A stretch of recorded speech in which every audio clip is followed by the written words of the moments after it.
Okay, so I'm Sean O'Donnell. I'm the product manager for Bridge Care. The cards on the table all say HCS. About 4 months ago, my future wife and my company got bought by Hivetec. We'd been prototyping a care platform that encompassed everything that I could never install for a client over the last 10 years of installing it at Life Without Barriers, Presbyterian Aged Care, you name it. I've been in all these organisations and I can't find a system that actually works. So I went and I built one myself. So I prototyped it. 4 months ago, Hivetec came to us and went, we've been in employment in the job search and disability employment service. We want to buy your product. So we got acquired. So over the last 4 months, I've been working quite closely to put our care product on top of their very robust platform that's for employment. So, my definition of care. I don't need to read it. It's not acute, it's not primary care. These are all the things that we do for people in their homes. They have common things. And in fact, I had a conversation with someone this morning saying, oh, there are, differences in each, but there are also common things in each. And that's really what we've been developing is, you need a care plan, you need an episode of care to understand the funding body, you need consumables, you need expenses, you need all these sort of things that still go into the CRM. Same CRM. Why do you need different ones? In fact, Michael, you said someone was talking about a different platform for each sector. No, I don't see why. We can have the same database, we can have the same, we use Tableau in Hivetec, so use Tableau over your whole environment. If it's a form, if it's an assessment, if it's a piece of data, access it from the same thing. So that's our theory behind care. Oh, sorry, this is just saying, yes, health is very expensive to the Australian government. Okay, so challenges we've got. Yeah, everyone knows this stuff. Let's go this cool. This is my favourite slide. I found this the other day. Well, actually, I found it a couple of weeks ago. So this is population by year of birth. Funny thing is, between 2013 and 2015, there was this other block that was sitting off here. It was called Federation. So that's people that were born in the early 20th century, and we've all but lost them all. So between 1900 and 1935, all gone. Now we're into this section where we have the builders who are pre-baby boomers, pre-World War II. Then we've got our population, which is where in care we mainly work. And we're starting to get this Gen X, and we've got this decrease, and we can see, look, it's that smart. It even talks about all the prime ministers that are here and the American prime ministers, and it talks about the population in Australia. And we can see where it's heading. 24 now, and in 2050, we won't be able to support the population that we've got, not only in care world, but in housing and affordability, and it's not looking flash for us. But all that this really shows is the demographic is completely changing about the types of people. Back in this day, when they got old, your family looked after them, or if they were a veteran, they went into a veteran's home. All of a sudden, we've gotten rid of that lot. This mob want a little bit more than what they'd given their parents. Now we're into the baby boomers, and they've got money. They've got choice. They want to do things. They don't just want to be locked up in a facility and forgotten about, and once a month come out and see me and say, oh, g'day, how you doing? So then we've got this Generation X factor, my factor, and one of the reasons why I do this is my parents are still in Canberra. I live in Newcastle, and they're getting old. So I want to know that they're being looked after. So I pay for services out of my own pocket for them. And that's my gift to them. And it's happening more and more. I want to be involved in my parents' care. And then we've got Gen Y and Gen Z, and they call it Alpha, but I think we call it Millennials now, so things are changing. So what can technology do for us? When we go to a GP now, the standard way is we go to a GP, the GP asks questions, we answer it. Point in time. Where we're going to is trending data decision making. So we're gathering information from all different aspects, putting it into a repository where all of a sudden we can distribute it to a GP, and he can see what's being provided by the provider. He can see the information about all the different technologies that are giving data points And we can also get information from the client and their families. Data repositories. So, my health record, I'm sorry, I'm not a believer. Many of the providers in here that you've heard from today are the ones that are going to drive a single record for government in the future. It's not the government.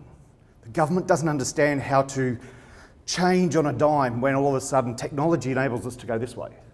So a lot of the providers in here, by having open APIs, by being able to open an API to government, will force the change on where it's going.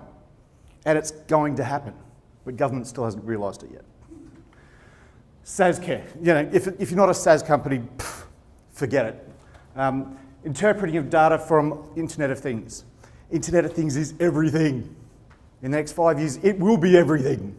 If you can't take data from IoT and you can't process it and you can't show it to someone, then start running away. Timely collection of data. I call it point of care. If you don't grab data when you're in front of the client, it's third hand. By the time you've written it down, by the time you've walked away, you've given it to someone, you've gone, oh, I can't really remember that, or you forgot to give the piece of paper to your supervisor. Information's third hand. It's useless. So collect it at point of care. Presenting the right data to the right people. Giving the client access to their data. It's no longer provider's data. You add to it, but it belongs to the client. It's a really important paradigm shift. Allow more than one provider to provide information. Again, this is this open API, being able to integrate new CDC rules where I can have multiple providers. Why can't I see multiple providers' data myself? Again, open APIs, integrating with different technologies will give you that view. Enabling the client to engage with the data so that they can see it as well. I'm interested in how my parents are cared for. I want to know that they're getting the right decision. Or I'm changing providers. And that's going to happen more and more. Enabling GPs, we did have the conversation before, GPs probably not the right people, but specialists to access that care as well. Oh, this is technology, yeah. So we were originally, and this is a really good evolution because when we started, technology is really driven by war. If we look 130 odd years ago, it was driven by the war machine. All of a sudden, you've got all this money that gets invested into technologies, and how can we better do this? And all of a sudden, we end up with antivenines and all these sort of things that have come out of it. We've moved from that now. We've moved from defence to the health and fitness world and to the commodity world. And that's now driving technology to deliver smartwatches, wireless cuffs, all sorts of technology. And if we look at this scale, this is at 1900, and if we look at where we are now, the human brain, it's surpassed the human brain of what we can actually learn. We surpassed mouse a little while ago, but the human brain, we literally only did in 2012. The computing power in 2012. Okay, so point of care. Collecting timely, accurate, first-hand information. It has to be first-hand. If you're not collecting the data on a tablet or a device at that point of care, which is accessible straight away, then we have a problem because it's not current. The additional, to be able to add actions, to be able to have order consumables, to be able to write. When the person first arrives at the door and they read their thing, they go, start the visit.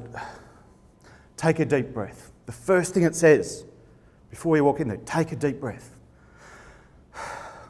Don't knock on the door. Margaret doesn't like when you walk straight in the room. Okay, so knock, knock, knock. Margaret likes being called Marg. Now I've got this information before I get to the person's house. It's about giving the employee or the worker the right information, the right capability to walk in that door and not disengage with the person straight away. I've worked in residential facilities where dementia patients would be screaming all day because you've got someone that's walked in and you get out of bed, open the windows, and it freaks them out. But if she walks in there and she already has that idea of, okay, so I slowly wake Margaret up in the morning, just a little bit, you know, Margaret, are you awake? Perfect day. Absolutely perfect day. So it's about empowering the worker to have the correct information before they walk in that door.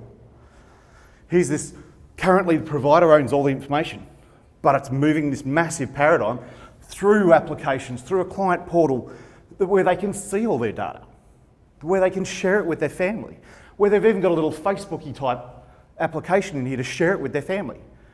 They've got a granddaughter over in Perth who got married. Oh, here are the photos, Granddad. Sorry you couldn't be here. And all of a sudden we're building a profile for the person, especially if they're a dementia patient. They're getting that recognition as well. But we're going to this point. There's no moving back from it. The client must own the data. Technology over distance. I'm sorry, this is a really bad thing. That's actually SkyMaster. If you're not aware what SkyMaster is, it's the satellite service from from NBN Co, which is designed to give internet to the population in the middle of the country. They've launched 2 satellites. I think there's a 3rd one on its way. It's delivering services now. So all of a sudden, the technology of having remote devices means that we can have someone in the middle of back of Burke and we can access our smart resources in one place. Here's my example, and I know I'm probably running over time, not yet. Okay, so 3D wind management. Now, if you thought I was excited before, wow, this stuff's great. Did anybody miss that? Seriously, we picked this up from the UK. We are licensed to operate it. Basically what we do, and it's with a tough tab device with a 3D camera, so it's got to have 2 lenses. Literally, you take the photo of it and it does all the wound mapping, it does breadth, width, and it does a depth perception. Okay, this is just wound care. We can do it on bruises. So if you've got a disability participant who lashes out and bashes one of your carers, you can take a photo of it. It's evidence. Everything is accurate to the millimetre. And it also tracks, and once you've taken a couple of photos, it actually overlays on top of it. So no longer are you clicking the 5-star, it looks better today. Yep, 3 stars. Tomorrow, having such a bad day, 2 stars. You're taking that human factor out of it. It's about having the right information and to be able to display it, not only to the person who's looking at it. It could be Michael taking the photo at home of his wife with a pressure wound. Doesn't matter. It's interpreted by the system and evaluated by a professional. All of a sudden, we're taking the guesswork out of it. I reckon that's cool. And I reckon this has... The other people who are looking at it is the Australian Defence Force. Now, they are testing this out in the middle of the bush to see how quickly they can get that information to doctors and specialists in Canberra, Sydney, Melbourne. This is going to be huge. And my favourite thing too. Okay, so this is my last slide. Really, thank you for everyone in this industry, because I really do believe it's a tough industry. It's unglorious. It's very unglamorous. We don't get thanks very often, but what we do is help the most vulnerable in the country. All I can say is enable your workforce. Thank you.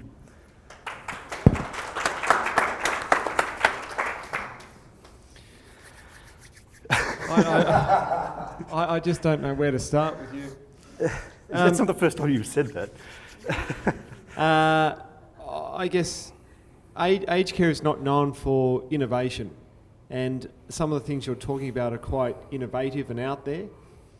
There are a lot of applications and a lot of benefits that we will get from... We'll get to that. From these processes, but I was thinking, what is the time frame you see that organisations need to start adapting and implementing this technology so they don't fall behind?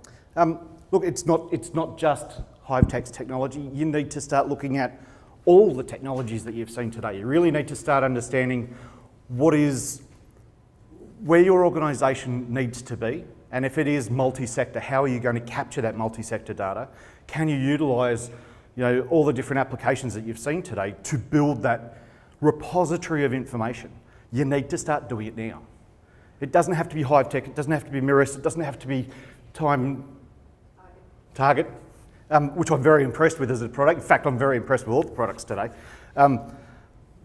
Start thinking about it. What do you want and how do you want to deliver those services so that you've got the right information? It's no longer the gut instinct, which I really like the presentation, whoever that was. It's not about gut instinct. It's about having that information. It's about serving that information to the appropriate people at the appropriate time. It's currency. It really is currency in this industry. Are there any questions? There's a bag involved. There's a bag involved. Best question in the room. Golly gosh. Can't be Tiffany again.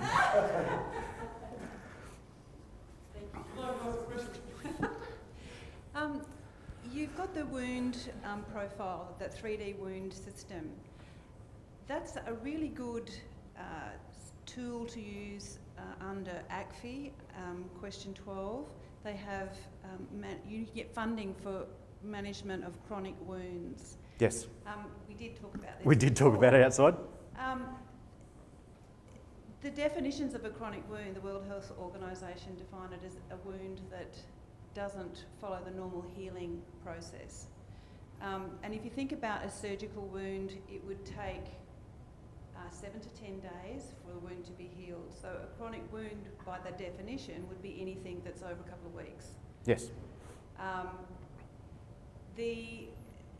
Does that wound management system or that wound record system record those time frames so that you can then say if you've got a wound that's 3 weeks old,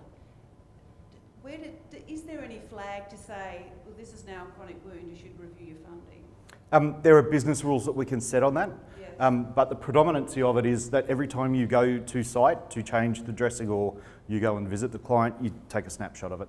And that's, we're not taking away from the clinical requirement. This is a decision-making tool. It's to help you make the right decision. At the end of the day, as an RN, that's your responsibility. Okay? I can't take that away using technology. Sorry, it's not just 3D wound care. We're also looking at wireless cuffs, at weight scales, you name it. We've got all sorts of really cool stuff. And I can't stress again, open API is the only way an organisation should be looking. There is so much tech coming, it's not funny. Tech in home, wearables, wearable bras and undies so that dementia patients don't take them off and walk outside. It's about embracing the person and giving them as much as you can through documented and clinical care. I'm always amazed in this industry how we talk about, oh gee, does everyone have a smartphone?